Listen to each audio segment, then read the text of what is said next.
விறுவிறுப்பான அரசியல் நிகழ்வுகள் குறித்த ஆய்வுகள், நியாயங்களின் நிறம் மாறாத கூர்மையான விமர்சனங்கள், தீமைகளை சுட்டெரிக்கவும் நல்ல அரசியலை வளர்த்தெடுக்கவும் அறிவார்ந்த விவாதங்கள், இளைய தலைமுறையிடம் விழிப்புணர்வை ஊட்டும் விரிவான வரலாற்று விளக்கங்கள், கலை, இலக்கியம், ஆன்மீகம், பண்பாடுகளை படம் பிடித்து காட்டும் கருத்தோவியங்கள் வாரந்தோறும் உங்கள் தமிழருவி தர்பாரில் அணிவகுக்கும்.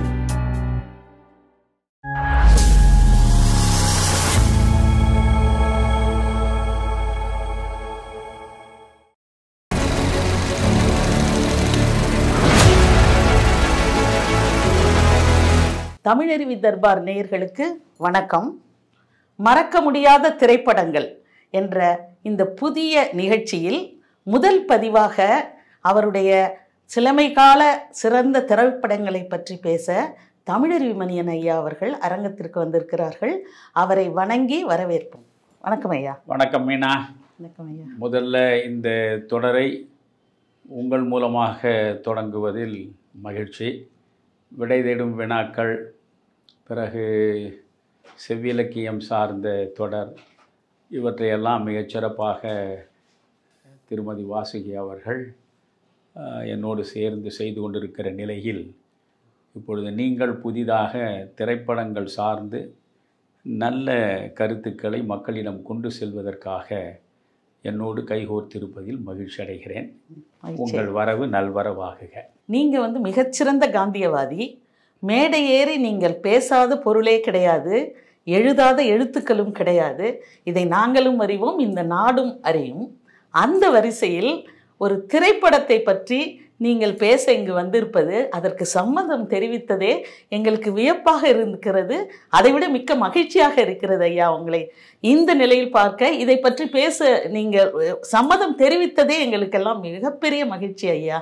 மகாத்மா காந்தியடிகள் திரைப்படங்களையே பார்த்ததில்லை. ஆனால் ஹரிச்சந்திரா என்கிற ஒரு நாடகத்தை பார்த்துதான் சத்தியம் சார்ந்து வாழ்வதில் உள்ள மேன்மையை அவர் உணர்ந்ததாக அவரே பதிவு செய்திருக்கிறார். சினிமா என்பது என்ன? முதலில் கூத்து, கூத்தினுடைய வளர்ச்சி தான் நாடகம், நாடகத்தின் வளர்ச்சி தான் இன்றைய சினிமா. அவர் விரும்பி பார்த்தது என்று பல படங்கள் இல்லை. அவர் முழுக்க பார்த்ததே இந்த ராமராஜ்யம் சார்ந்த ஏதோ ஒரு படத்தை காந்தியடிகள் பார்த்திருக்கிறார், அவ்வளவுதான். அதே போன்று தமிழ்நாட்டை பொறுத்தவரையில் ராஜாஜியும் பெரியாரும் சினிமாவின் பக்கமே தலை வைத்து படுக்காதவர்கள். ஆனாலும் ராஜாஜி அவர்களை மிகுந்த முயற்சி மேற்கொண்டு அவரை சம்பூர்ண ராமாயணத்தை பார்க்க செய்தார்கள். அந்த சம்பூர்ண ராமாயணத்தில் பரதன் என்கிற பாத்திரத்தை ஏற்று சிவாஜி நடித்ததை கண்டு வியந்து, நான் பரதனை உண்மையில் கண்டேன் என்று வாய் திறந்து சொன்னார். எப்பொழுதுமே ராஜாஜி யாரையும் எளிதாக புகழ்ந்து பேசக்கூடிய மனிதர் இல்லை. அவரே தன்னை மறந்த நிலையில் சிவாஜியை பெரிதாக பாராட்டினார். அவர் மீரா என்ற ஒரு படத்தை அவர் MS சுப்புலட்சுமி நடித்து அந்த படத்தை பார்த்திருக்கிறார் என்று நான் நினைக்கிறேன். ஆக ஒரு 2-3 படங்கள் ராஜாஜியினுடைய நீண்ட நெடிய ஆயுளில் அவர் பார்த்திருக்கக்கூடும். பெரியாரை பொறுத்தவரையில் எந்த படத்தையும் பார்த்ததாக செய்தி இல்லை. அவர் சில நாடகங்களை பார்த்திருக்கிறார். குறிப்பாக நடிகவேள் MR ராதாவினுடைய நாடகங்களை விரும்பி பார்த்திருக்கிறார். அண்ணா அவர்கள் நடத்திய சிவாஜி கண்ட இந்து சாம்ராஜ்யம் என்ற நாடகத்தில் சிவாஜி நடித்ததை நேரிடையாக பெரியார் பார்த்து நெஞ்சம் நெகிழ்ந்த நிலையில் கணேசன் என்று இருந்த விழுப்புரம் கணேசனை சிவாஜி கணேசன் என்று அடைமொழி கொடுத்து அவரை பெருமைப்படுத்தினார். ஆக பொதுவாகவே சினிமா என்றாலே அறிவார்ந்த மக்கள், தங்களை பற்றி மிகுதியாக நினைத்து கொள்ளக்கூடியவர்கள், ஏதோ ஒரு கீழ்த்தரமான மனிதர்கள் கண்டுகளிக்கக்கூடிய ரசக்குறைவான ஒன்று. இதை பற்றியெல்லாம் தமிழருவி மணியன் பேசுவது தகுமா என்பது போல சிலர் நினைக்கலாம். நான் திரையுலகின் தவப்புதல்வன் என்று ரௌத்திரம் இதழில் சிவாஜி கணேசன் நடித்த ஆகச்சிறந்த படங்களில் ஒரு 30 படங்களை தேர்ந்தெடுத்து எழுதினேன். அப்பொழுது நான் பெரிதும் மதிக்கக்கூடிய ஒரு மிகச்சிறந்த நெறி சார்ந்த அதிகாரி, எழுத்திலும் பேச்சிலும் வல்லவர். அவர் சொன்னார் என்னிடம், ரௌத்திரம் இதழை நான் விரும்பி வாசிக்கிறேன், ஆனால் நீங்கள் எழுதுகிற சினிமா பக்கத்தை மட்டும் நான் பார்ப்பதே கிடையாது. நீங்கள் போய் எதற்காக சினிமாவை பற்றி எழுதுகிறீர்கள் என்று என்னிடம் வருத்தப்பட்டார். ஒரு மிகச்சிறந்த இயக்குனர், தமிழில் மிகச்சிறந்த படங்களை தந்திருக்கக்கூடிய இயக்குனர், அவர் ஒரு நாள் தொலைபேசியில் தொடர்பு கொண்டு, என்ன ஐயா நீங்கள் போய் சிவாஜி கணேசனை பற்றியெல்லாம் எழுதி கொண்டிருக்கிறீர்கள் இன்றைய காலகட்டத்தில் என்று அவரும் வருத்தப்பட்டார். நான் இவர்களை மனதிலே வைத்து கொண்டுதான் திரையுலகின் தவப்புதல்வன் புத்தகமாக வெளிவருகிற பொழுது அதற்கு ஒரு முன்னுரை எழுதினேன். அந்த முன்னுரையில் கடைசியாக முடித்தேன், காந்தியம் பேசுகிற வாழ்வியல் நெறிகள் குறித்து பேசிக்கொண்டிருக்கிற எழுதி கொண்டிருக்கிற தமிழருவி மணியன் சினிமாவை பற்றி பேசுவதனாலும் எழுதுவதனாலும் அவன் தலையில் அலங்கரித்து கொண்டிருக்கின்ற மகுடம் ஒன்றும் தரையில் விழுந்து விடப்போவதில்லை. நான் பெரிதும் நெகிழ்ந்து நெகிழ்ந்து பூஜிக்கக்கூடிய ஒரு படைப்பாளி ஜெயகாந்தன். ஜெயகாந்தனே பதிவு செய்திருக்கிறார், ஓர் இலக்கியவாதியின் அரசியல் அனுபவங்கள் என்று ஒரு புத்தகம், ஒரு இலக்கியவாதியின் கலை உலக அனுபவங்கள் என்று ஒரு புத்தகம். 2 புத்தகங்களையும் ஒவ்வொருவரும் அவசியம் படிக்க வேண்டும். அதில் இந்த ஒரு இலக்கியவாதியின் கலை உலக அனுபவங்களை எழுதுகிற பொழுது என்னுடைய 12வது வயதில் நான் பியு சின்னப்பாவின் ரசிகனாக இருந்தேன். பியு சின்னப்பா நடித்த ஜெகதல பிரதாபனை 23 முறை பார்த்தேன் என்று எழுதியிருக்கிறார். அதனால் ஜெயகாந்தனுடைய மகுடம் என்ன தரையில் விழுந்து விட்டதா என்ன? அதெல்லாம் ஒன்றுமில்லை. சினிமா என்பதை இவர்கள் எளிதாக நினைக்கிறார்கள். நீங்கள் கூத்தின் மூலமாகத்தான் அன்றைய மக்களுக்கு ஒரு பொழுதுபோக்கு அம்சம் கிடைத்தது.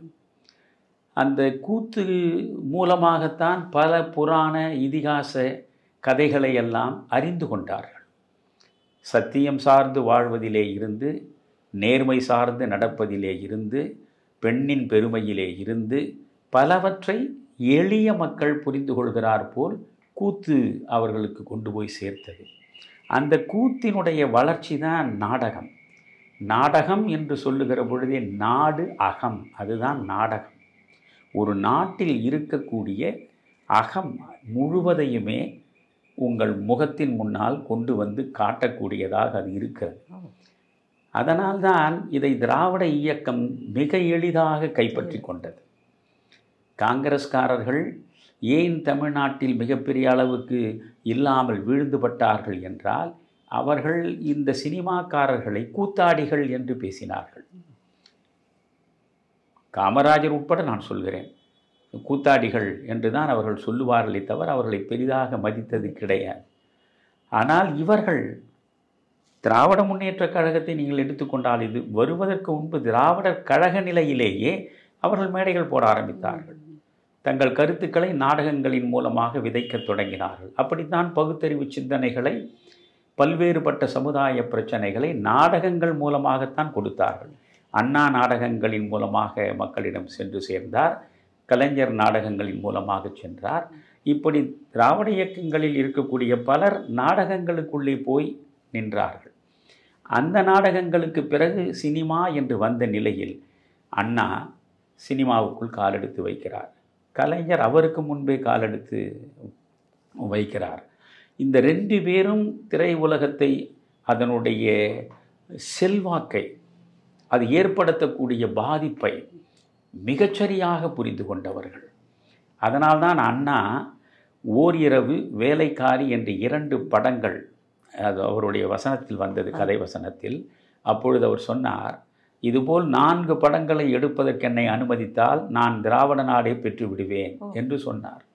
ஆக அந்த அளவுக்கு இந்த சினிமாவின் மூலம் எளிய மக்களிடம் சென்று சேர்ந்து விட முடியும் என்பதை மிகச்சரியாக புரிந்து கொண்டு இந்த சினிமாவை அவர்கள் பயன்படுத்தினார்கள். திராவிட முன்னேற்றக் கழகம் வளர்ந்ததே சினிமாவால் தான். இவர்களுடைய கொள்கைகள், இவர்களுடைய அதிகபட்சம் அவர்கள் சொல்லக்கூடியது என்ன? விதவை திருமணம், பண்ணையாருக்கு எதிராக தொழிலாளிகளுக்கான பாதுகாப்பு, இப்படி மிகச் சாதாரண சமூக சீர்திருத்தங்கள் என்பதை மட்டுமே மையமாக வைத்துக்கொண்டு அவர்கள் எழுதி அரங்கேற்றிய நாடகங்கள் அனைத்தையும் நீங்கள் பார்த்தால் இவ்வளவுதான், இப்படி தான் இருக்கும். பண்ணையாருக்கு கீழே இருக்கிற வேலைக்காரர், ஒரு உயர் ஜாதிக்காரர், ஒரு தாழ்த்தப்பட்ட ஜாதிக்காரர், இவர்களுக்கு இடையே உள்ள பிரச்சனைகள், அல்லது தாலி அறுத்த இளம் விதவை, இந்த விதவைக்கு ஏற்படக்கூடிய கொடுமைகள், பாலியல் பலாத்காரம், இப்படி சுற்றி சுற்றி இவற்றுக்குள்ளே தான் சுழன்றார்கள். ஆனால் அதில் அவர்கள் வெற்றி பெற்றார்கள். அதனால் சினிமா என்பது நான் எப்பொழுதும் சொல்லுவேன், ரீச் என்று ஒரு வார்த்தை உண்டு ஆங்கிலத்தில், இம்பேக்ட் என்று ஒரு வார்த்தை உண்டு, இன்ஃப்ளூயன்ஸ் என்று வார்த்தை உண்டு. மூன்றுமே இந்த சினிமாவுக்கு பொருந்தும். அது கடைசி கிராமத்து மனிதனிடமும் எளிதாக சென்று சேருகிறது. அதன் மக்கள் மீது செல்வாக்கை அது உருவாக்குகிறது, பாதிப்பை அது ஏற்படுத்துகிறது. அந்த சினிமாவை பற்றி தமிழறிவு மணியன் பேசலாமா என்று நினைத்தால் நான் சொல்ல விரும்புவது மீனா, அதாவது தமிழ் இலக்கிய உலகத்தில் பாரதிக்கு பின்னாலே படைப்பிலக்கிய உலகம் மிகச்சிறந்த மாற்றத்தை பெற்றது என்றால் அது மணிக்கொடி யுகம் என்று சொல்லுவார்கள்.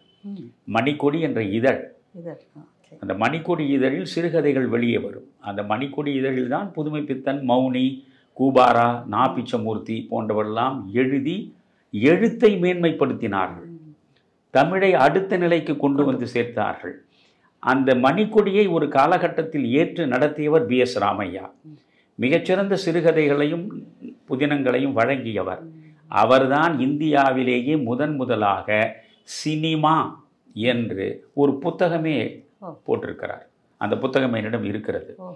அதாவது ஒரு கதையை எப்படி தேர்ந்தெடுப்பது, அதை காட்சி அமைப்பு எப்படி என்பதிலிருந்து அத்தியாயமாக நீங்கள் அதை படித்துவிட்டு நீங்களே ஒரு சினிமாவை இயக்கலாம். அந்த அளவுக்கு சினிமா என்று எழுதியிருக்கிறார்.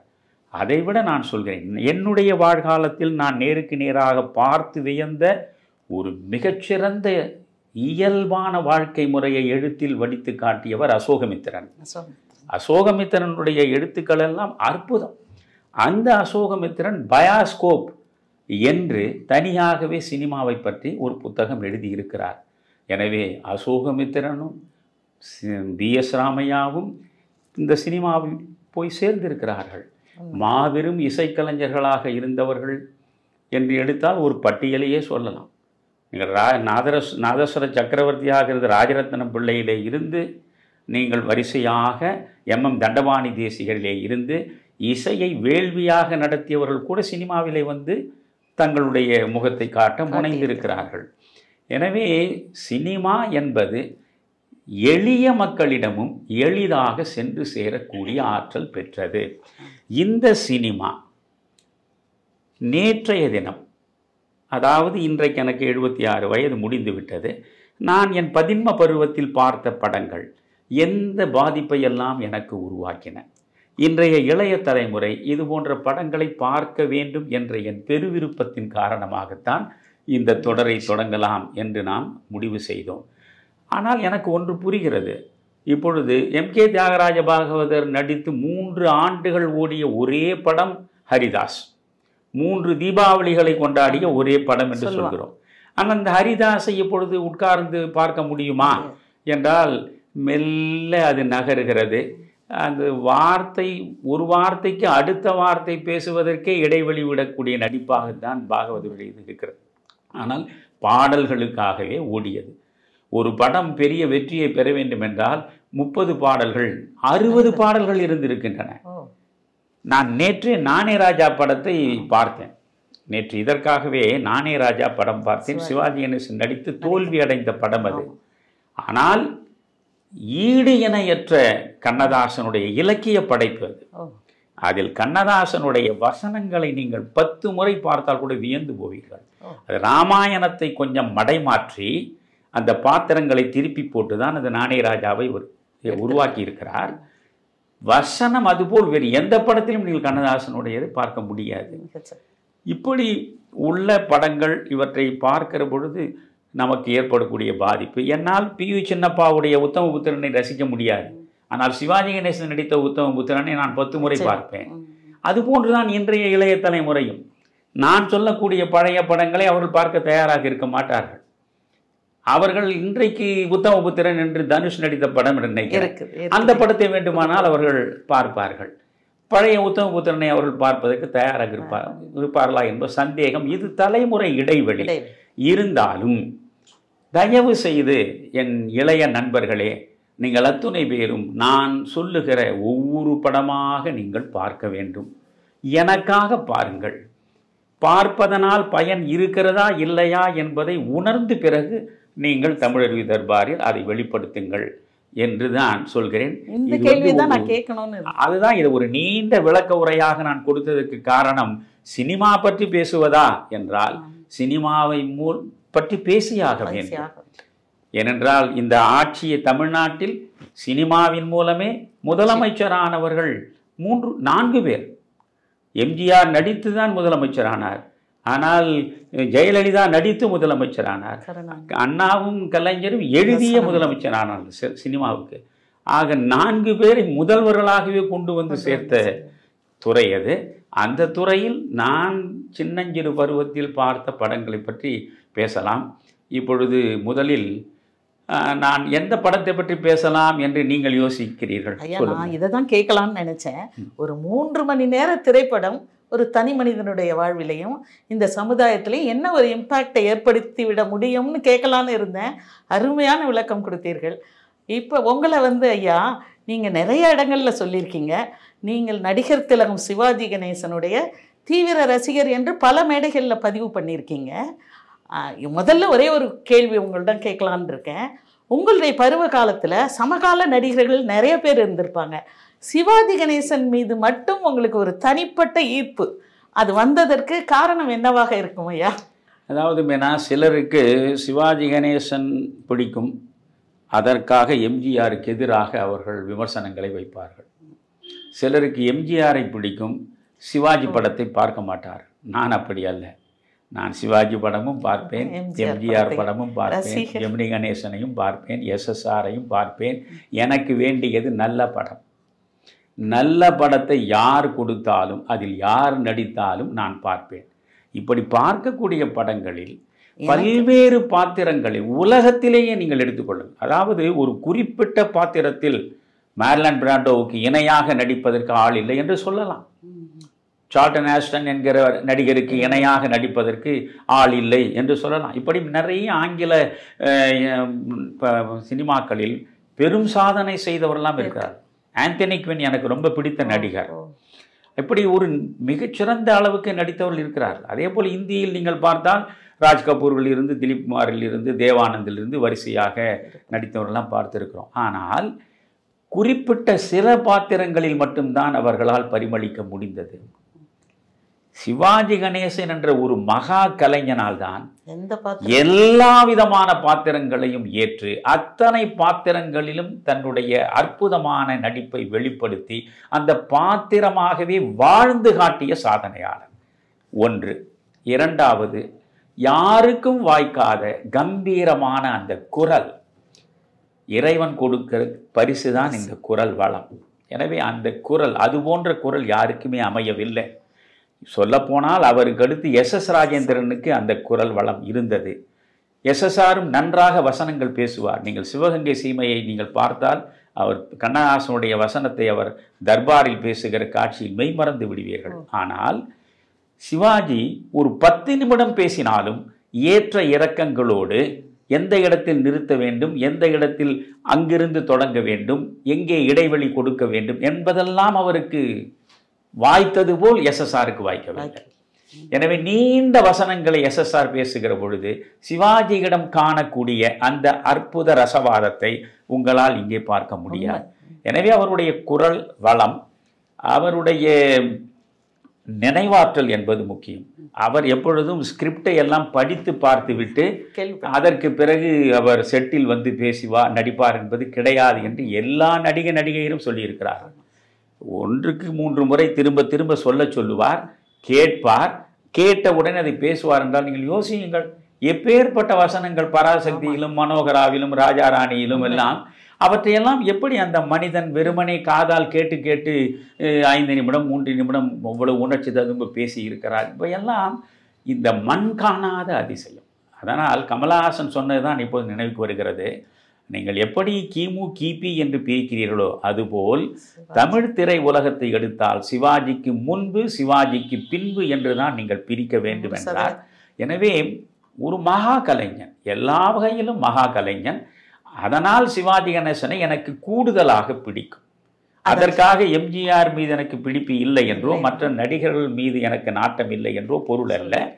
சிவாஜி கணேசனை பிடிக்கும் காரணம் சாதாரண கடைசி கிராமத்து மனிதனிடமும் சரியான உச்சரிப்போடு தமிழை கொண்டு போய் சேர்த்த மனிதன் சிவாஜி கணேசன். நான் அதனால் தான் சொல்வேன், தன்னை அறியாமலேயே ஒரு தமிழ் அறிஞனுக்கு இணையாக தமிழை வளர்த்தெடுத்த மனிதன்.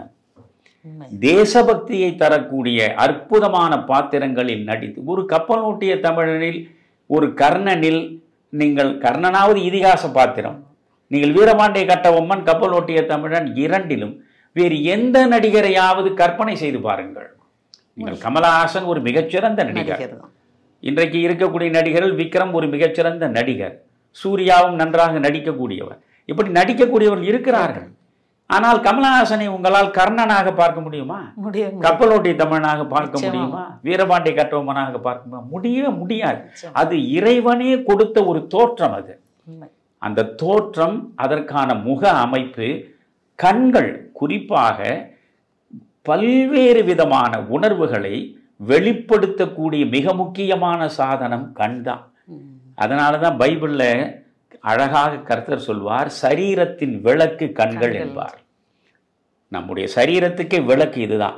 ஆனால் எல்லாருக்கும் அந்த கண்கள் அவ்வளவு அழகாக அமைந்து விடுவதில்லை. சிவாஜி கணேசன் கண்களை நீங்கள் பாருங்கள். எனவே அவருடைய தோற்றம் எல்லாவற்றிலும் இறைவனால் ஆசீர்வதிக்கப்பட்ட ஒரு கலைஞன்.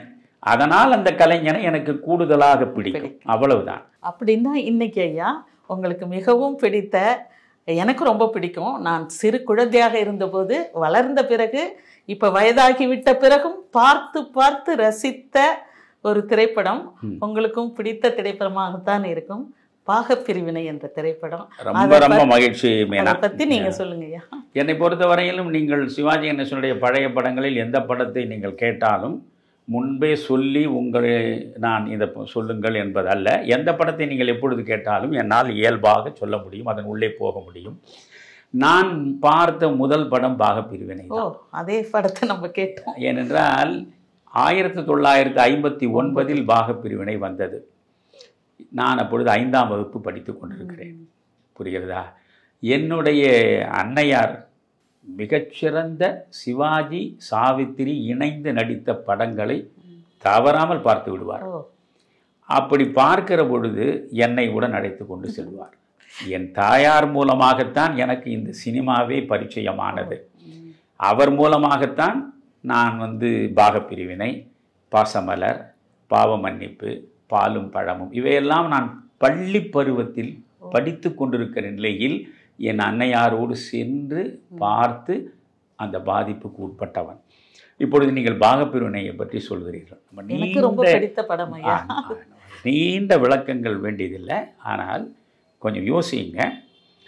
இன்றைக்கு கூட்டு குடும்பம் என்கின்ற ஒன்றே காணாமல் போய்விட்டது. கூட்டு குடும்பம் சிதைந்து தனி குடும்பமாகி, தனி குடும்பமே சிதைந்து தனி மனிதர்களாக மாறிக்கொண்டிருக்கிற நிலையில் நாம் இருக்கிறோம். இந்த நேரத்தில் பாகப்பிரிவினையை பார்ப்பது ரொம்ப பொருத்தம் உள்ளது.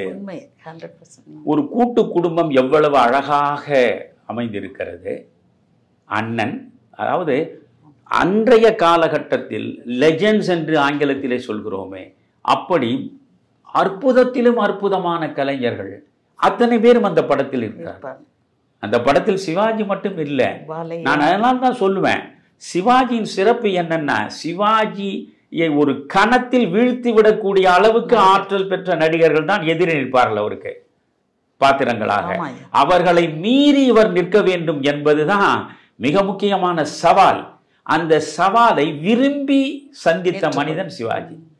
என்னை விட சிறப்பாக நடிக்கக்கூடியவர் பாலையா, சிறப்பாக நடிக்கக்கூடியவர் சுப்பையா, சிறப்பாக நடிக்கக்கூடியவர் எம்.ஆர். ராதா, இவரெல்லாம் வேண்டாம் என்று அவர் சொல்வதில்லை. அவரே இந்த பாத்திரங்களில் இவர்கள் நடிக்கட்டும் என்று அவரே கூடுமான வரையில் சொல்லுவார் அந்த இயக்குநர்களிடம், இவர் நடித்தால் சரியாக இருக்கும் என்று. இப்பொழுது இந்த பாகப்பிரிவினையை பாருங்கள். ஒரு அண்ணன் தம்பி, அண்ணன் பாலையா, தம்பி சுப்பையா. நீங்கள் சுப்பையா மாதிரியெல்லாம் நடிப்பதற்கு, அதாவது ஒவ்வொரு கலைஞனையும் நீங்கள் நினைத்து பார்த்தால் இந்த மண் செய்த புண்ணியம் அவர்கள் எல்லாம் நமக்கு முன்னாலே நடமாடியது. ஆனால் இன்றைய இளைஞர்கள் நற்பயன் அவர்களுக்கு இல்லை என்பதனால் இவர்களை எல்லாம் காண முடியவில்லை. குறைந்தபட்சம் யூடியூபில் சென்றாவது இவர்களை பார்க்க வேண்டும். பார்ப்பது என்பதை விட தரிசிக்க வேண்டும் என்றே நான் சொல்லுவேன். எஸ்.சி. சுப்பையாவை அவர் ஒரு பன்முக கலைஞன். நீங்கள் சிவாஜியின் நடிப்பிலே கூட ஒரு கட்டங்களில் ஆரவாரம் இருக்கும், மிகை நடிப்பு இருக்கும். எஸ்.வி. சுப்பையாவிடம் மிகை நடிப்பே இருக்காது, ரொம்ப இயல்பாக இருக்கும். அவர் நடித்ததிலேயே பாரதியாக நடித்ததுதான் அவர் பாரதியாகவே வாழ்ந்தார் என்று சொல்லுவோம். ஆனால் அந்த படத்தில் தான் கொஞ்சம் மிகையாக அவர் நடித்திருப்பார். அந்த மிகை நடிப்பு என்று ஒரு இலக்கணம் சொல்கிறோமே, அது பாரதியார் பாத்திரத்தில் தான் கொஞ்சம் மிகை நடிப்பை நீங்க பார்க்கலாம். அந்த பாரதியார் மாதிரி சிவாஜியும் நடித்து பார்த்தார். ஆனால் எஸ்.வி. சுப்பையாவுக்கு இணையாக அவரால் வர முடியவில்லை. புரிகிறதா? ஆனால் இந்த மராத்திய நாடக நடிகராக இந்த என்ன ஷிண்டே ஞானசேகரன் IAS எடுத்தாரு பாரதியார் என்ற படம், அதில் நடித்த கலைஞர் அந்த மனிதன் தான் உண்மையிலேயே பாரதியாக வாழ்ந்து காட்டினான். அதுல மிகை நடிப்புக்கு இடமே கிடையாது, அப்படியே கண் முன்னால் பாரதியாக வாழ்ந்து காட்டினான். ஸோ சுப்பையாவை நீங்க நானும் ஒரு பெண் படம் பாருங்க, எஸ்.வி. ரங்காராவுக்கு ஒரு பணியாளாக ஊழியக்காரனாக வருகிற பொழுது அங்கே ரங்காராவுக்கும் சுப்பையாவுக்கும் இடையே ஒரு நடிப்பு போட்டியே நடக்கும். அது மாதிரி நீங்க பாலையாவை எடுத்துக்கொண்டால் அவர் P.U. சின்னப்பா பாகவதர் காலத்திலே இருந்து நடிக்கக்கூடியவர். 1930களுக்கு முன்பிருந்தே அவர் நடித்து கொண்டு வரக்கூடியவர். அவர் வில்லனாக நடித்திருக்கிறார், கதாநாயகனாக நடித்திருக்கிறார், நகைச்சுவையில் நடித்திருக்கிறார். எந்த பாத்திரத்தையும் ஏற்று நடிக்கிற பொழுதும் அந்த பாத்திரங்களின் இயல்பு தன்மை கெடாமல் நடிக்கக்கூடிய ஒரு கலைஞன். என்னை பொறுத்தவரை உங்களுக்கு சொல்கிறேன், ஒரு வில்லன் பாத்திரம் என்றால் ரொம்ப கடுமையாக அப்படியே உச்சஸ்தாயியில் உறக்க பேச வேண்டும், அந்த முகபாவங்களை எல்லாம் ரொம்ப கடுமையாக காட்ட வேண்டும், விழி பிதுங்க வேண்டும், உடலை முறுக்க வேண்டும் என்பதெல்லாம் அது அறவே இல்லாமல் வில்லத்தனத்தை நகைச்சுவை இழையோடு காட்டிய 2 சாதனையாளர்கள் M.R. ராதாவும் T.S. பாலையாவும் தான். வில்லனாகவே நீங்கள் மதுரை வீரன் பார்த்தீங்கன்னா மதுரை வீரன்ல வில்லனாக வரக்கூடிய T.S. பாலையா. அது பிறகு நான் எம்ஜிஆர் படங்களிலே ரொம்ப பிடித்த படம் அது, அதை ஒரு நாள் பேசுவோம். அப்பொழுது பாலையாவின் நடிப்பை நான் சொல்கிறேன். இது என்னவென்றால் பாலையா ஒரு மிகச்சிறந்த வில்லனாக பல படங்கள் P.U. சின்னப்பாவுக்கு எதிராக 5-6 படங்கள் வெற்றி படங்கள் அத்தனையிலும் வில்லன் பாலையாவாகத்தான் இருப்பார். அப்படிப்பட்ட மனிதர் இந்த குணச்சித்திர நடிப்பு பல்வேறுபட்ட பாத்திர வார்ப்புகளில் தன்னை அப்படியே ஈடுபடுத்தி கொண்டு வெளிப்படுத்துகிற ஆற்றல் அவருக்கு இருந்தது. இதில் இந்த குடும்ப தலைவனாக வருகிறார். அந்த குடும்ப தலைவனுக்கே உரிய கண்ணியம், அந்த முகத்தை நீங்கள் பார்க்க வேண்டும். நான் சொல்லுகிற பின்பாவது இந்த யூடியூபில் இவர்கள் பார்க்கட்டும். அந்த முதல் காட்சியிலேயே பாலையாவை பார்க்கிற பொழுது பொங்கல் கொண்டாடுவார். அவருக்கு தம்பியாக எப்படி ஒரு அண்ணனையே தெய்வ நிலையிலே வைத்து ஏற்றி போற்றுவது, அண்ணன் வழங்குகிற வார்த்தை ஒவ்வொன்றும் வேதம் என்று கருதி வாழ்வது, அண்ணனை மீறி ஒரு சிந்தனையே இல்லாமல் இருப்பது என்ற பாத்திரத்திற்கு வடிவம் கொடுத்திருப்பார் சுப்பையா. ஆக பாலையா, எஸ்.சி. சுப்பையா 2 பேரும் அண்ணன் தம்பிகள். அது ஒரு கூட்டு குடும்பம்.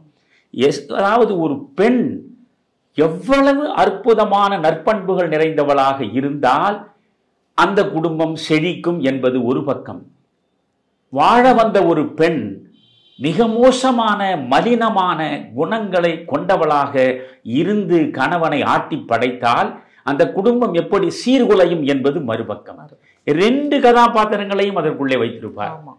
அந்த பாகப்பிரிவினையின் அழகே ஒரே கூட்டு குடும்பம். ஒரு கூட்டு குடும்பத்தில் ஒரு பெண் சகலவிதமான நற்பண்புகள் நிறைந்தவளாக இருப்பாள். அவள் எஸ்.சி. சுப்பையாவின் மனைவியாக வருகிற எம்.வி. ராஜம்மா. நான் எம்.வி. ராஜம்மாவை பார்க்கிற போதெல்லாம் என் அம்மாவை பார்க்கிறார் போலவே நான் நிறைய அம்மா கதாபாத்திரத்தில் தான் அவங்க நடிச்சோம். உண்மையிலேயே அந்த அம்மா வந்து கதாநாயகியாக எல்லாம் நடித்திருக்கிறாங்க பழைய படங்கள் எல்லாம்.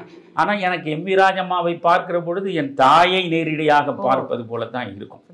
அப்படி ஒரு தாய்மை ததும்புகிற முகம் எம்.வி. ராஜம்மா. இந்த பக்கம் எஸ்.சி. சுப்பையாவுக்கு நற்பண்புகள் நிறைந்த ஒரு குணவதி. இந்த பக்கம் சி.கே. சரஸ்வதி ஒரு அடங்காப்பிடாரி அகிலாண்டம். ஆமா, அந்த அம்மா பேர் அதில் அகிலாண்டம். ஒரு அடங்காப்பிடாரியாக ஒரு மனைவி ஒரு கணவனுக்கு வந்து வாய்த்து விட்டால் அவன் என்னென்ன அவலங்களை காண வேண்டி இருக்கும் என்பதை இந்த பாலையா அனுபவிக்கிற நிலையில் பார்க்க வேண்டும். இந்த பெண்ணை அடக்கவும் முடியாது, அடக்கினாலும் அடங்கக்கூடியவள் இல்லை அவள். அதனால் தன்னுடைய மன அழுத்தத்தை வெளிப்படுத்த வழி இல்லாமல் பிள்ளையார் கோயிலிலே போய் தனியாக உட்கார்ந்து கொண்டு புலம்புவார். அந்த காட்சியெல்லாம் நீங்கள் பார்க்க வேண்டும். இப்படி ரெண்டு குடும்பம். இந்த சி.கே. சரஸ்வதிக்கு பிள்ளை இல்லை, ஆக பாலையாவுக்கு பிள்ளை இல்லை. எம்.வி. ராஜம்மாவுக்கு ரெண்டு பிள்ளைகள். ஒன்று சிவாஜி கணேசன், இன்னொருவர் நம்பியார். நம்பியார் படிப்பதற்கு கல்லூரிக்கு போயிருக்கு. நான் கதை முழுவதையும் சொல்ல விரும்பலை, ஏன்னா கதையை பார்க்கணும் பிள்ளைகள், இந்த தலைமுறை கதையை பார்க்கணும். இந்த ரெண்டு பிள்ளைகளில் மூத்தவராக வருவது சிவாஜி கணேசன். நீங்கள் பார்த்தீங்கன்னா ஏன் எனக்கு அந்த பாகப்பிரிவினையை இப்பொழுது நான் விரும்பி விரும்பி பார்க்கிறேன்னா, நான் 10 ஆண்டுகளாக என் தந்தையை கையும் காலும் முடங்கி போன நிலையில், பேச்சை இழந்த நிலையில் நான் பார்த்து பார்த்து நெஞ்சம் பதறி வாழ்ந்தவர். கடைசி 10 ஆண்டுகள் அவர் கை கால் முழுவதுமே செயலற்று போய், இடக்கையும் இடக்காலும் செயலற்று போய் பேச்சை இழந்து விட்டார். அவர் என்ன சொல்கிறார் என்று நமக்கு புரியாது. இந்த படத்தை நீங்கள் பாருங்கள். 1952 பராசக்தியில் அறிமுகமாகிறார் சிவாஜி கணேசன். இந்த படம் 1959 வருகிறது. இது அவருடைய 58வது படம்.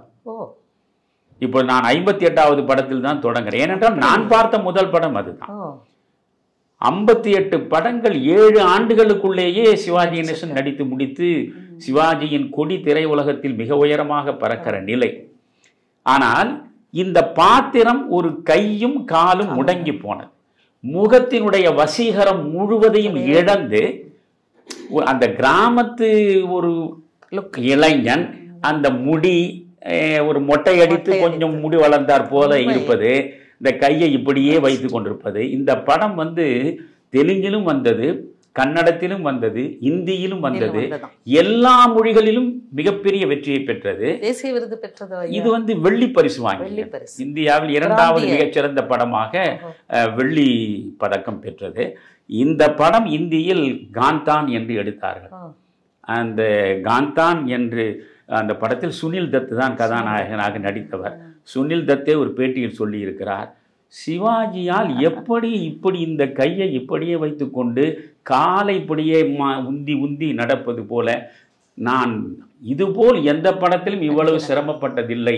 ஆனாலும் சிவாஜியின் பக்கம் நான் வந்து நிற்க முடியவில்லை. அவரே சொல்லியிருக்கார். புரியுதுங்களா? அந்த இந்த கையை நீங்கள் பார்க்கணும். தாழையாம் பூ முடிச்சு படம் பாட்டு, இந்த பாட்டில் நடப்பார்.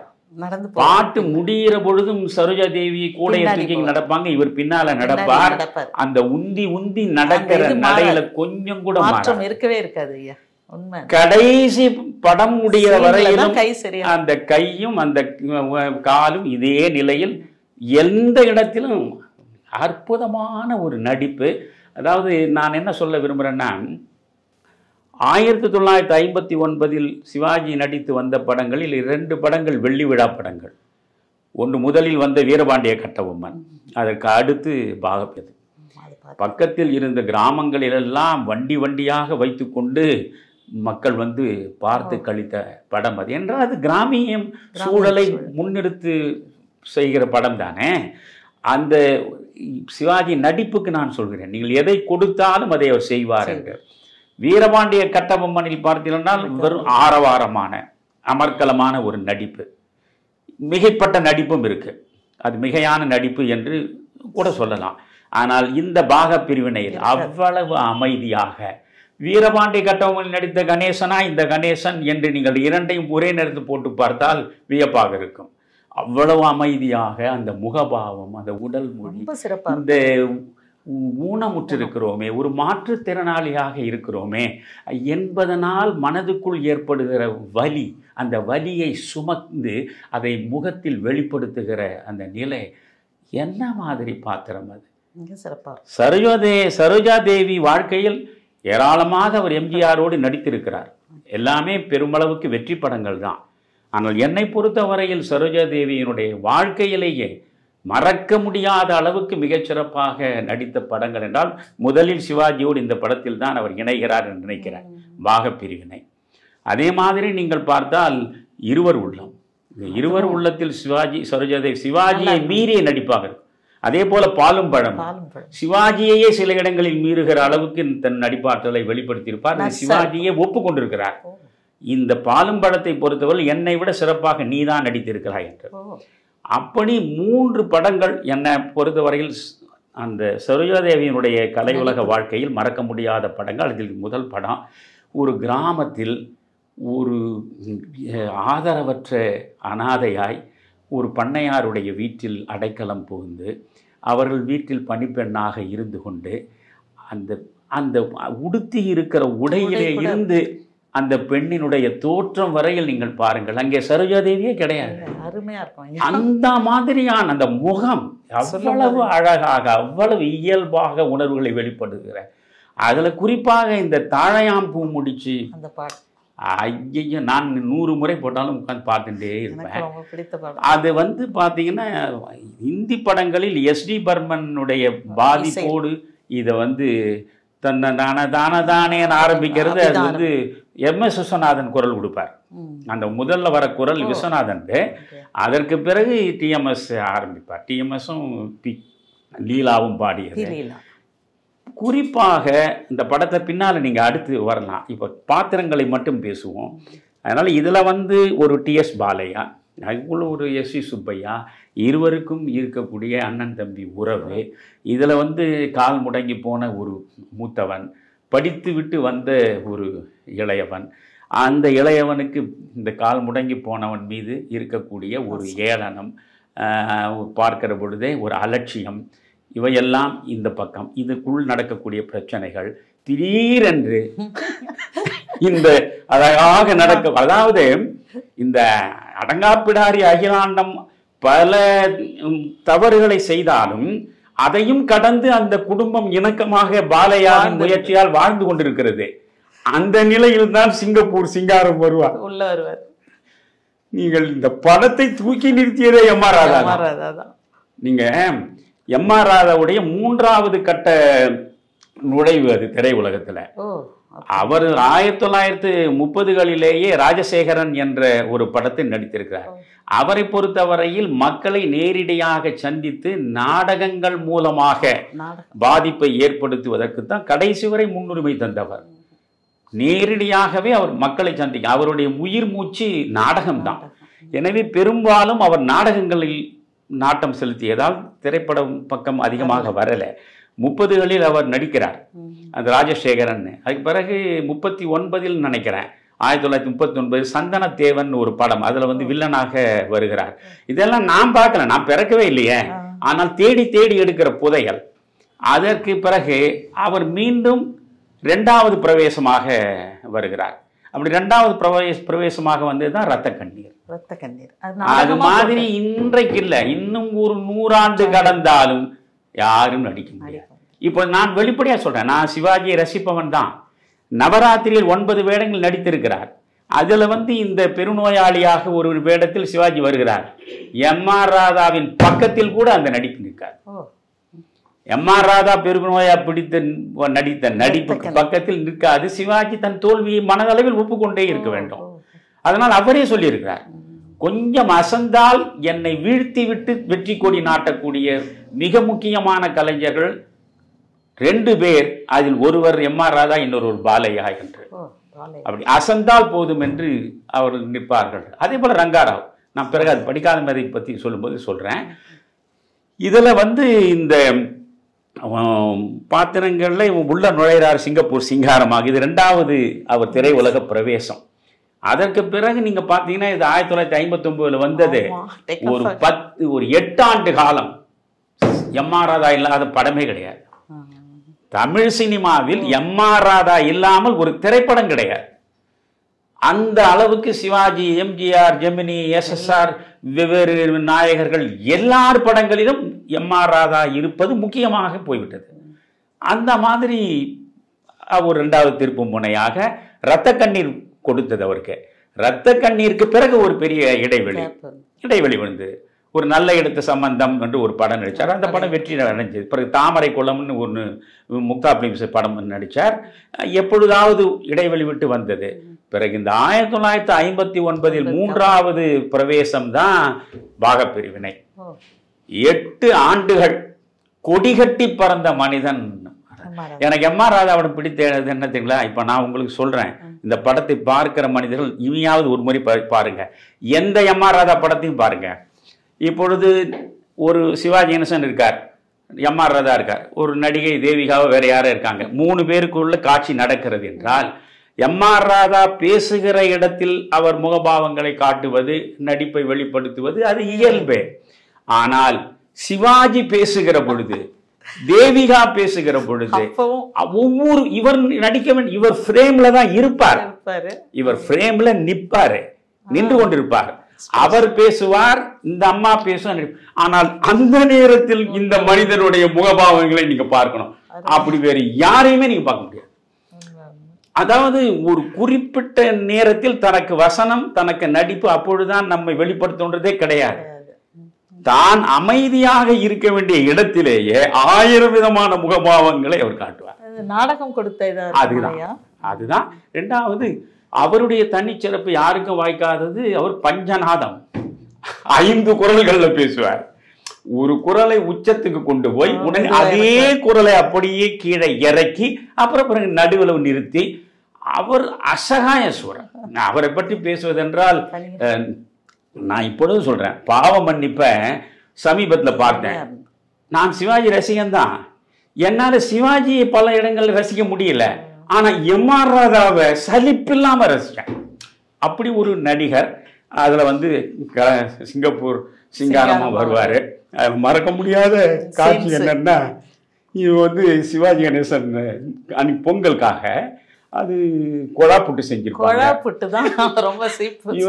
இவன் நம்பியார் எம்.ஆர். ராதா வலை வீசி தன்னுடைய தங்கை மூலமாக இழுத்துருவான்.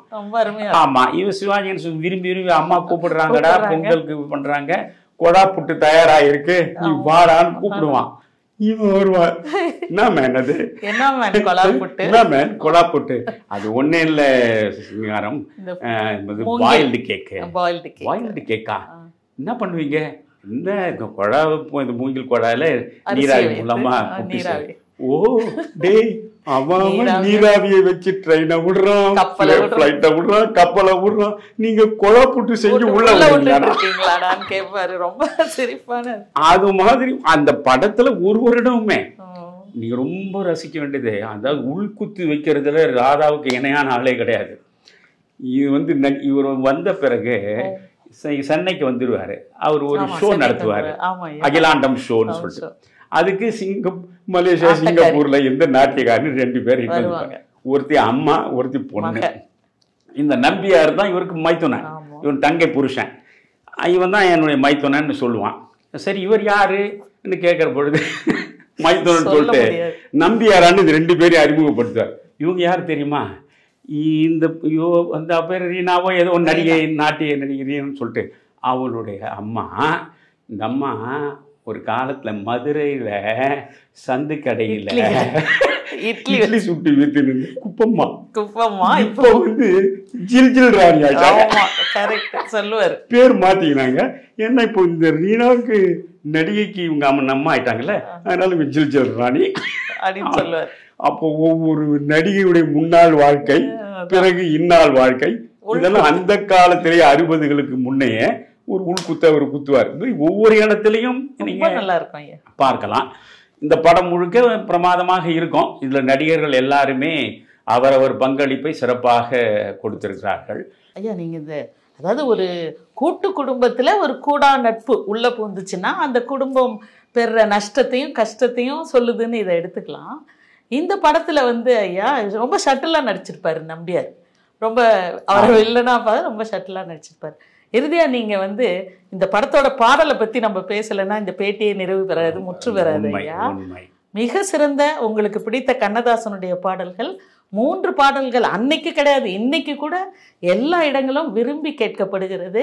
தாழையாம் பூ முடித்து, தங்கத்திலே ஒரு குறை இருந்தாலும், ஏழை தமிழக எல்லாரு தொட்டிலும், தமிழகத்தின் ஏழை தொட்டில்கள் அனைத்தும் கேட்ட பாடல் ஏன் பிறந்தாய் மகனே ஏன் பிறந்தாய்.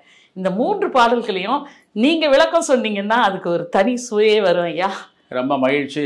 ஏனென்றால் இந்த கண்ணதாசனுடைய பங்களிப்பு என்பது பாகப்பிரிவினை படத்தை உயர்த்தியதில் மிக முக்கியமானது.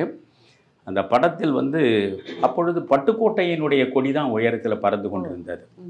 58 59 அவர் பாகப்பிரிவினை படத்திற்கு பாடல் எழுதுகிற போது தான் அவர் 29 வயதில் யாரும் எதிர்பாராத நிலையில் காலமானார். அவர் மூக்கில் ஒரு பிரச்சனை வந்தது. அதை தவறாக மருத்துவர்கள் அறுவை சிகிச்சை செய்ததுடைய விளைவு அவர் தன் உயிரையே இழந்து விட்டார்.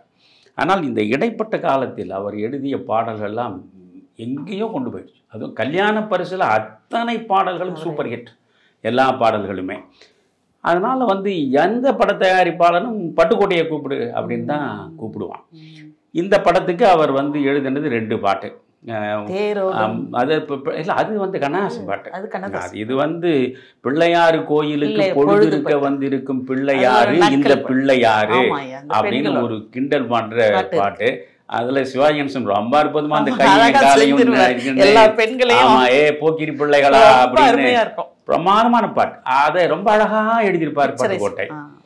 அதற்கு பிறகு பட்டுக்கோட்டை எழுதினது இந்த அகிலாண்டம் ஷோவில் ஆட்டம்னு ஒரு பாட்டுகள் அதை எழுதியிருக்காரு. இசையை எவ்வளவு பெரிய பாடல்கள் எவ்வளவு அற்புதமா இசை போட்டிருப்பார். இது 2 தான் எழுதியிருந்தாரு. 3வது பாட்டாக தாலாட்டு பாட்டை எடுக்கணும்னு இருந்தது. அதனால தாலாட்டு பாடலை நீங்க வந்து பட்டுக்கோட்டையை எழுத சொல்லுங்க, அந்த படத்தை காட்சி முடிச்சிருவோம்னு சிவாஜி சொல்றாரு. அந்த படத்தை எடுத்த வேலுமணி, ஜிஎன் வேலுமணி, அவங்க வந்து வேலுமணி பீம்சிங்கும் பதிபக்தியிலிருந்து கூட்டு தயாரிப்பாளராக வந்தவங்க. இப்போ வந்து நேராக பட்டுக்கோட்டையை பார்க்குறாங்க. பாருங்கள் எந்த அளவுக்கு பட்டுக்கோட்டைக்கும் கண்ணதாசனுக்கும் இடையே இருந்த அண்டர்ஸ்டாண்டிங், அந்த புரிந்துணர்வு என்பது அற்புதம். பட்டுக்கோட்டையாண்ட போய் இது மாதிரி இந்த தாலாட்டு பாட்டை நீங்கள் எழுதணும். அப்போ அவர் சொல்கிறாரு, தாலாட்டு பாட்டுன்னா நீங்கள் கண்ணதாசனாண்ட எழுதுவீங்க, ஏன்னா அவரை மாதிரி தாலாட்டு பாட்டு என்னால் எழுத முடியாது.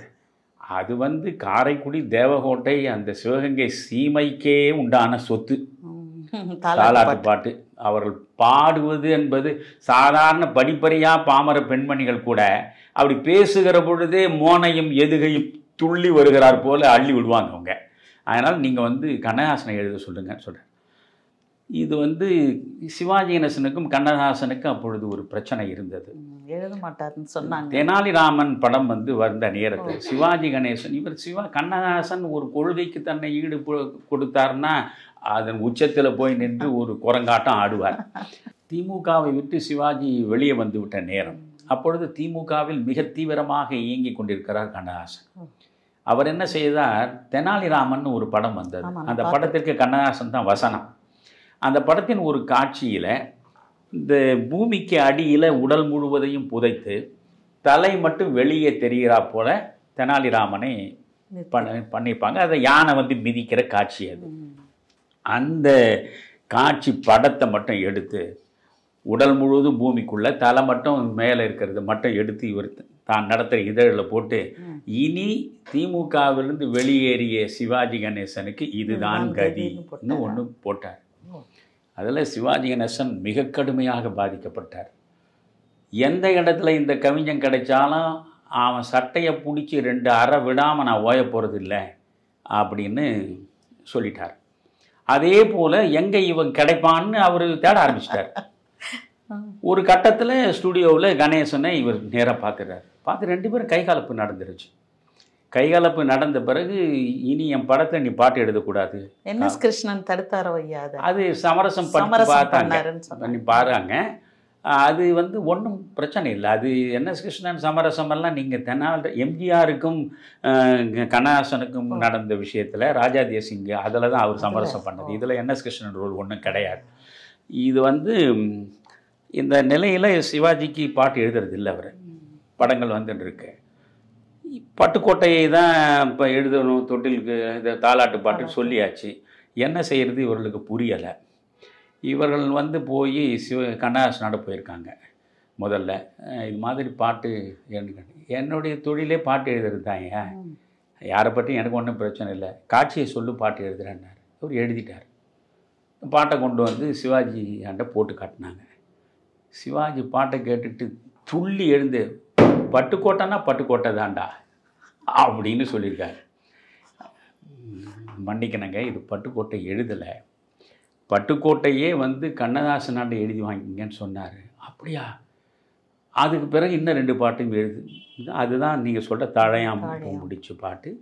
அதுக்கு பிறகு தங்கத்திலே ஒரு குறை இருந்தாலும். இந்த நீங்கள் தாலாட்டு பாட்டா அது என்ன மாதிரி பாட்டது? ஏன் பிறந்தாய் மகனே ஏன் பிறந்தாயோ, இல்லை ஒரு பிள்ளை என்று ஏங்குவோர் பலர் இருக்க, இங்கு வந்து ஏன் பிறந்தாய் செல்வ மகனே. அதில் பாட்டை பார்க்கணும் நீங்கள். கை கால்கள் விளங்காத கணவன் குடிசையிலும் காதல் மனம் விளங்க வந்தாள் அன்னையடா, காதலுக்கும் பெருமை இல்லை கண்களுக்கும் இன்பம் இல்லை, கடமையில் ஈன்றெடுத்தாள் உன்னையடா. ஒரு காட்சியை எப்படி ஒரு பாட்டுக்குள்ள எவ்வளவு அர்த்த அடர்த்தியோட கொண்டு வந்து சேர்த்தது கண்ணதாசன் தான். ஆனா இறுதியில பாசிட்டிவா முடிச்சிருப்பாரு இல்லையா? நீ வர பாசிட்டிவா முடிக்கிறது. அதாவது அது சொல்வாரு, மண் வளர்த்த பொறுமையெல்லாம் மனதில் வளர்த்தவளாய் கண்மலர்ந்த பெண்மையிலை நான் அடைந்தேன். என்ன வார்த்தை பிரயோகம்! மண் வளர்த்த பொறுமையெல்லாம் மனதில் வளர்த்தவளாய் கண்மலர்ந்த பெண்மையிலை நான் அடைந்தேன். நீ வளர்ந்து மரமாகி நிழல் தரும் காலம் வரை தாய்மடியை காத்திருப்பேன் தங்க மகனே. அப்போ அந்த ஒரு தந்தைக்கான கடமை என்ன, அந்த தந்தைக்கு பிறகு அந்த தாயின் பராமரிப்பை ஏற்க வேண்டியவன் மகன் என்கிற பொறுப்பு என்ன, எல்லாவற்றையுமே அதற்குள்ள கொண்டு. எனக்கு ரொம்ப பிடிச்சது அது வந்து அதாவது அவன் வந்து பார்ப்பதற்கே அழகற்றவன் தானே, அதனால வந்து கண்களுக்கும் இன்பம் இல்லை. வந்து கடமையில் ஈன்றெடுத்தாள் உன்னையடான்னு அந்த பாடல் முழுவதுமே நீங்க போட்டு பாருங்க. அந்த மாதிரி அந்த முழு வலியையும் கொண்டு வந்து அந்த பாத்திரம் இறக்குவது போல அவர் எழுதியிருப்பாரு. திரைப்படத்தையே சொல்ற மாதிரி. ஆமாம், தன் சொந்த சோகத்தை, வலியை, வேதனையை, துயரத்தை அப்படியே கொண்டு வந்து கொட்டுற மாதிரி இருக்கும். இன்னைக்கு நான் வருவதற்கு முன்னோட காலையில் போட்டு பார்த்தேன். அது 68 லட்சம் பேருக்கு மேல பார்த்துருக்கான். எனக்கே மகிழ்ச்சியா இருந்தது. நல்ல பாடல்களை இத்தனை லட்சக்கணக்கான மனிதர்கள் இன்றைக்கும் பார்க்கிறார்கள் என்பது எனக்கு மகிழ்ச்சியாக இருந்தது.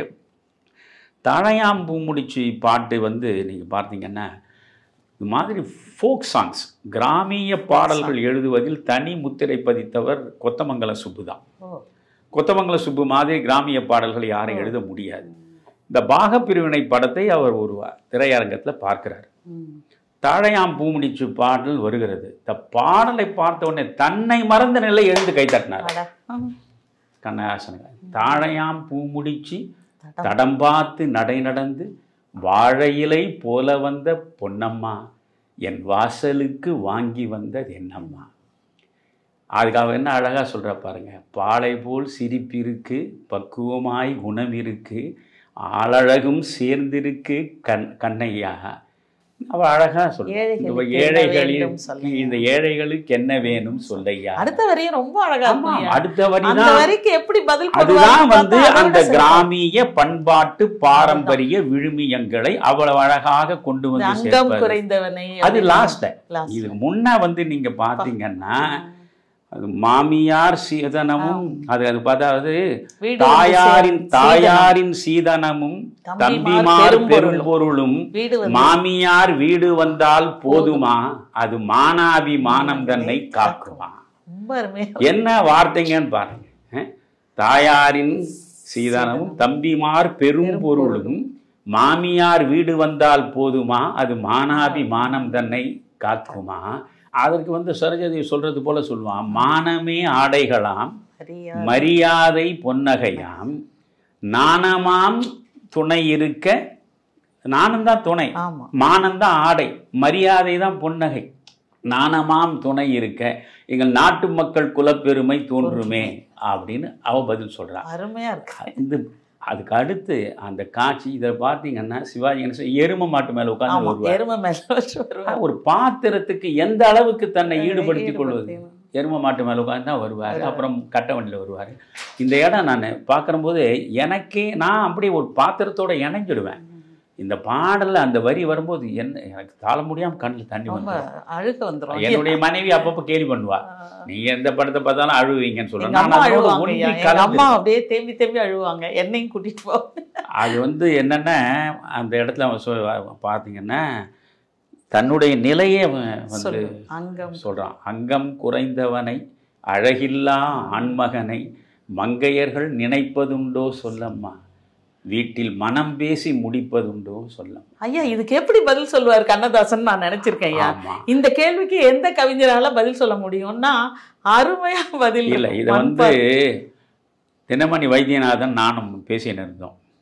தினமணி ஆசிரியர் வைத்தியநாதன் இந்த இடத்தை பத்தி அவ்வளோ அருமையா இருக்கும். அங்கம் குறைந்தவனை அழகில்லா ஆண்மகனை மங்கையர்கள் நினைப்பதுண்டோ பொன்னம்மா வீட்டில் மனம் பேசி முடிப்பதுண்டோ சொல்லம்மான்னு கேட்ட உடனே மண் பார்த்து விளைவதில்லை மரம் பார்த்து வளர்வதில்லை கன்னியரும் பூங்கொடியும் கண்ணையா எங்கள் கண்ணிலே களங்கம் உண்டோ சொல்லையான்னு சொல்லுவாங்க. ரொம்ப அருமையா இருக்கும். அந்த மண் பார்த்து விளைவதில்லை மரம் பார்த்து படர்வதில்லை கன்னியரும் பூங்கொடி. அந்த கன்னியையும் பூங்கொடியையும் கொண்டு வந்து சேர்த்து என்ன மாதிரியான பாடல். அதே போல அந்த தங்கத்திலே ஒரு அதுக்கு அந்த முதலிரவு காட்சி அவனால எதையும் செய்ய முடியல. தன்னை அலங்கரித்து கொள்ள கூட அவனால தடுமாறுறான். ஒரு குங்குமம் வைத்துக் கொள்வதற்கு கூட அவனால முடியல. அதை அவ பார்க்கறா. அப்படியே அவனை அள்ளி அதுல எங்கேயாவது விரசம் இருக்கா, அவனை அப்படியே அள்ளி தன்னுடைய மார்புல அணைச்சிக்கின்னு அவ பாடுறது தான். அது தங்கத்திலே ஒரு குறை இருந்தாலும் தரத்தினில் குறைவதுண்டோ உங்கள் அங்கத்திலே ஒரு குறை இருந்தாலும் அன்பு குறைவதுண்டோ சிங்கத்தின் கால்கள் பழுதுபட்டாலும் சீற்றம் குறைவதுண்டோ சிந்தையும் செயலும் ஒன்றுபட்டாலே மாற்றம் காண்பதுண்டோ. அது எவ்வளவு பெரிய தத்துவம். அது நீங்க சொல்லி சிந்தையும் செயலும் ஒன்றுபட்டாலே மாற்றம் காண்பதுண்டோ. கால்கள் இல்லாமல் வெண்மதி வானில் தவழ்ந்து வரவில்லையா இரு கைகள் இல்லாமல் மலர்களை அணைத்து காதல் தரவில்லையா. என்ன கற்பனை, என்ன அழகு. அந்த ஒரு அவனுடைய அங்கத்தில் இருக்கக்கூடிய குறைகளை பற்றி நினைந்தே பார்க்காத அளவுக்கு அவனை அப்படியே ஆறுதல் படுத்துகிறார். அது போல ஒரு மனைவி, அப்படி ஒரு மனைவி வாய்த்து விட்டால் அவனை விட ஒரு ஆசீர்வதிக்கப்பட்டவன் ஒன்றும் கிடையாதே. அவரே சொல்லுவார் இல்லையா ஒரு சீன்ல, கூட வந்தா பொன்னம்மா வந்தா நான் எங்க வேணாலும் போயிடுவேன், என்ன தனியா வாங்குறதுக்கு போற பொழுது சொல்லுவாங்க எங்க வேணாலும் நான் போவேன். அது மாதிரி அந்த படத்துல உண்டான பாடல்கள் அவர் எழுதுனது இந்த 3 பாடல் தான். இதை இன்னொன்று சொல்லி நிறைவாக முடிக்கிறேன். அதாவது கூடுமான வரை நான் எப்பொழுதுமே ஒருவர் எழுதிய பாடலை வேறொருவர் எழுதியதாக மறந்தும் சொல்ல மாட்டேன். இதுவரை நான் சொன்னல, வாலிக்கே அது போல் வருத்தங்கள்லாம் இருந்திருக்கு. எந்த நல்ல பாட்டை எழுதினாலும் கண்ணதாசன் எழுதுனதுன்னு சொல்லிடுறான் ஐயா. என்னிடமே வருத்தப்பட்டிருக்காரு. இந்த மாதிரி நான் என்ன பாட்டை எழுதினாலும் நல்ல பாட்டாக இருந்ததுன்னா உன்னது கண்ணதாசன் சொல்கிறான், மணியை நீங்களே மாதிரி ஏதாவது சொல்லுவீங்களான்னாரு. ஒரு நாள் அந்த தப்பு நான் செய்தது இல்லையான்னு சொல்லியிருக்கேன். ஆனால் ஒரு 4-5 நாட்களுக்கு முன்பு நான் இந்த பாடல்லாம் அப்படி பார்த்துன்னு இருந்தேன். பார்த்தா இந்த பாகப்பிரிவினை படம் பார்க்கலான்னு போட்டேன். அந்த படத்தில் கண்ணதாசன் மருதகாசி போட்டிருக்கு, பட்டுக்கோட்டை கல்யாண சுந்தரம்னு போட்டிருக்காரு. அப்போ பட்டுக்கோட்டை எழுதுனது இந்த 2 பாட்டு மருதகாசி எழுதுனது என்ன பாட்டுன்னு உள்ள போனா ஒன்றுபட்டால் இது வரைக்கும் நான் அது வந்து ஒற்றுமையாய் வாழ்வதாலே உண்டு நன்மை அந்த பாடல். ஆமாம்மா, இதுவரை அதை நான் பட்டுக்கோட்டை எழுதின பாட்டுன்னு தான் நினைச்சிருக்கேன். நீங்களே ஏன்னா அதை வந்து மந்தரையின் சோதனையால் ஆமாய்யா மந்தரையின் போதனையால் மனம் மாறி கைகேயி மஞ்சள் குங்குமம் இழந்தாள், வரும் ஐயா. வஞ்சக சகுனியின் சேர்க்கையால் கௌரவர்கள் பாண்டியரை பகைத்து அழிந்தார், சிந்தையிலே இவையெல்லாம் சிறிதேனும் கொள்ளாமல் மந்த மதியால் அறிவு மயங்கி நடக்கும் மனிதர்களின் வரும் அந்த பாட்டு. அதுல இது வந்து முதல்ல தொகையரா, அதுக்கப்புறம் அடுத்த பல்லவி அது பண்ற பொழுதுதான் ஒற்றுமையாய் வாழ்வதாலே உண்டு நன்மையே, வேற்றுமையில் வளர்வது விளையும் தீமையே. இந்த படத்துடைய பொருளே அதுதான். ஒற்றுமையாய் வாழ்ந்தால் நன்மை உண்டு, வேற்றுமை இருந்தால் தீமைதான். அதனால இது ஒரு மிகச்சிறந்த படம். கூட்டு குடும்பமாக இருப்பதனால் என்னென்ன நன்மைகள் என்பது ஒன்று. ஒரு நல்ல மனைவி வாய்த்தால் அந்த கணவன் எப்பேற்பட்ட நற்பயன் உள்ளவனாக இருக்கிறான். ஒரு தவறான குணங்களை பெற்றவள் மனைவியாக வாய்த்தால் அவளை கரம் பிடித்த கணவன் என்னென்ன சிரமங்களை அனுபவிக்கிறான். ஒரு வஞ்சக நெஞ்சத்தோடு ஒரு வேற்று மனிதன் வீட்டிற்குள்ளே நுழைந்து விட்டால் இந்த உறவுகளை எப்படி அவனாலே சீர்குலைக்க முடிகிறது. அதனால் இந்த படத்தின் மூலமாக இந்த பாக பிரிவினை ஒரு 10 நிமிடம், அந்த பாக பிரிவினை நடக்கிற இடம், அதை முன்கூட்டியே அந்த பாக பிரிவினைக்கு ஒத்துக்க மாட்டார் சுப்பையா. பாலையா வேற வழி இல்லைன்னு ஒத்துக்க வைப்பாரு. அப்புறம் அந்த இடத்துல சிவாஜி, நம்பியார், பாலையா, எஸ்.ஏ. சுப்பையா 4 பேருக்கும் இடையே இருக்கிற மனப்போராட்டம், பிறகு இந்த பங்கு பிரிப்பது, எம்.ஆர். ராதா நின்னுங்கன்னு ஒன்னொன்னாக பிரிக்கிற அந்த காட்சி ஒரு 10 நிமிடம் பார்த்தால் போதும். அந்த ஒட்டுமொத்த படத்தினுடைய எல்லாமே அந்த 10 நிமிட காட்சிகள்ல தெரியும். அதனால ஒரு கூட்டு குடும்பம் என்பது எவ்வளவு சிறப்பானது என்பதை என் சின்னஞ்சிறு வயதிலேயே எனக்கு உணர்த்திய படம் அது. ஒரு நல்ல குடும்பம் ஒரு தவறான மனிதனின் வருகைக்கு உட்பட்டால் அது எப்படி சீர்குலைந்து போகும் என்று எனக்கு சொல்லிக் கொடுத்த படம் அது. ஒரு கணவன் கைகால்கள் விளங்காத கணவன் குடிசையிலும் காதல் மனம் விளங்க வந்தாள் அன்னையடா. அதை பாருங்க, கைகால் விளங்கல் எனக்கு, ஆனால் இந்த குடிசையில் தான் இருக்கேன், இதில் காதல் மனம் விளங்க வந்தாள் அன்னையடா. கண்களுக்கும் இனிமை, காதலுக்கும் பெருமை இல்லை, கண்களுக்கும் இனிமை இல்லை, கடமையில் ஈண்டெடுத்தாள் உன்னையடா. என்ன வாழ்வாக நமக்கு வந்து வாய்த்தாலும் அந்த வாழ்வை மலர்ந்த முகத்தோடு நிறைந்த பண்பு நலன்களோடு நாம் கணவனை அனுசரித்து நடந்து செல்ல வேண்டும் என்று சொல்லி கொடுத்த பல வகையில் சிறந்த காட்சிகள், மிகச்சிறந்த நடிப்பு, அற்புதமான பாடல்கள் என்று எல்லாமே சேர்ந்து இன்று வரை பார்த்தாலும் நம் இதயம் முழுவதும் வியாபித்து நிற்கக்கூடிய ஒரு அருமையான படம் பாகப்பிரிவினை. ஐயா, உலகத்தில் உள்ள அத்தனை சிவாஜி ரசிகர்களுக்கும் இந்த பதிவு மிக சிறந்த விருந்தா இருக்குங்கிறதுல எந்த சந்தேகமும் கிடையவே கிடையாது ஐயா. நன்றி ஐயா. ரொம்ப மகிழ்ச்சி மீனா. மீண்டும் இதை போன்ற ஒரு அழகிய திரைக்காவியத்தோடு நாம் அடுத்த பதிவில் சந்திக்கலாம். நன்றி.